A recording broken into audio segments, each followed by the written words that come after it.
from BBC Learning English. This is Learning English from the News, our podcast about the news headlines. In this programme, the double earthquakes in Venezuela.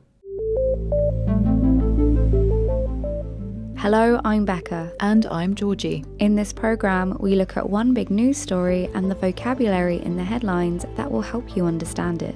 You can find all the vocabulary and headlines from this episode, as well as a worksheet on our website, bbclearningenglish.com. So, let's hear more about this story.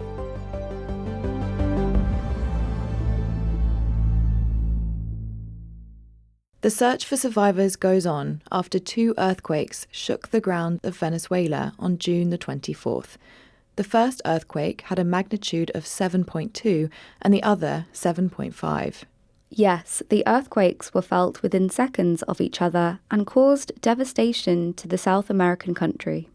1,700 people have died and the number of dead is rising. The earthquakes caused the collapse of over 1,400 buildings. Rescue teams and volunteers from around the world flew to the worst-hit areas to offer help. They are working alongside firefighters to pull survivors out of the rubble, which is bits of broken building. There have been some incredible stories of survival. For example, a mother and her baby were saved with minor injuries, and an 11-year-old boy was also pulled from 3 meters of rubble with only a broken arm. Let's have our first headline. This headline is taken from DW News, a German news organisation. Venezuela rescuers finding quake survivors against the odds. And that headline again from DW News, Venezuela rescuers finding quake survivors against the odds. This headline talks about how some rescue attempts have been successful despite the chances of success being low. And that's what the phrase against the odds means. Yes, against the odds is an expression that comes from gambling. The word odds is the chance of something happening. So if something is against the odds, it's highly unlikely to happen. When we express that we do something against the odds, it means that we do, and hopefully achieve something, despite the situation making success improbable. You might also hear similar phrases using odds, such as against all odds, facing the odds, or the odds are stacked against me. We've had against the odds, highly unlikely to happen. For example, he was in a terrible car crash, but against the odds, he made a full recovery.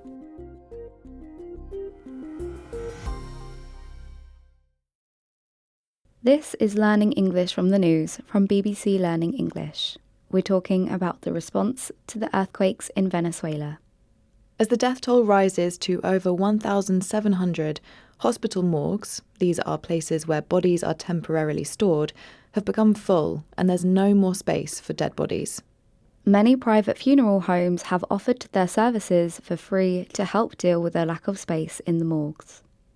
Let's have the next headline. This one is from France 24, a French news organisation. I recognised her ring, identifying Venezuela's dead in a makeshift morgue. And that headline again from France 24. I recognised her ring, identifying Venezuela's dead in a makeshift morgue. Now this headline is about how one man recognised his daughter's body in a makeshift morgue. In situations like natural disasters, there are a lot of emergency responses that require temporary solutions. We're looking at this word makeshift. Makeshift is an adjective that describes something that has been made because of a sudden need. The morgues are full and there is no space to keep the dead. So this father found his daughter in a truck that was being used to transport bodies. Trucks wouldn't usually be used for this purpose. It's being used as a makeshift morgue. So this is a very serious context to use the word makeshift, but it can also be used to describe everyday solutions, usually not of great quality because they're only temporary. For example, there was a hole in my roof, so I made a makeshift covering, but I'll need to get someone to go up and fix it properly. We've had makeshift, made for a sudden need, usually bad quality and temporary. For example, during heavy rainfall, people use sandbags as a makeshift barrier to keep floodwater out of their houses. This is Learning English from the News, our podcast about the news headlines. Today we're talking about the earthquakes in Venezuela. It's been reported to the BBC that many Venezuelans have expressed anger towards the rescue teams. Kevin Montilla, whose daughter was in one of the apartment buildings when the earthquakes happened, said that the teams started late and have been working slowly. He also mentioned that the police came to check, but didn't help. Single mother Delisbeth Herrera was also away from her children when the earthquake struck. She said that she hasn't received help from anyone and feels left on her own to find her daughters. It can be seen throughout the worst hit areas that local residents and volunteers are wearing masks and rubber gloves and digging through the rubble themselves. This is what our next headline is about. This one is from BBC News. Angry Venezuelans accuse government of negligence over earthquake response. And that headline again from BBC News. Angry Venezuelans accuse government of negligence over earthquake response. This headline is about the anger felt by the people of Venezuela as they feel that the government hasn't done enough to help. Yes, the word we're focusing on is negligence. Negligence is when there is not enough care or attention given to someone or something. Negligence is often used in legal contexts. In law, it's when someone is held responsible for the carelessness which has affected the safety and well-being of others. For example, the coal miners sued their employer for negligence because of the injuries they suffered at work. In a similar way, you may hear the word negligence used in a medical context. For example, the patient accused the doctor of negligence for prescribing the wrong medication. We've had negligence, not giving enough care or attention to someone or something.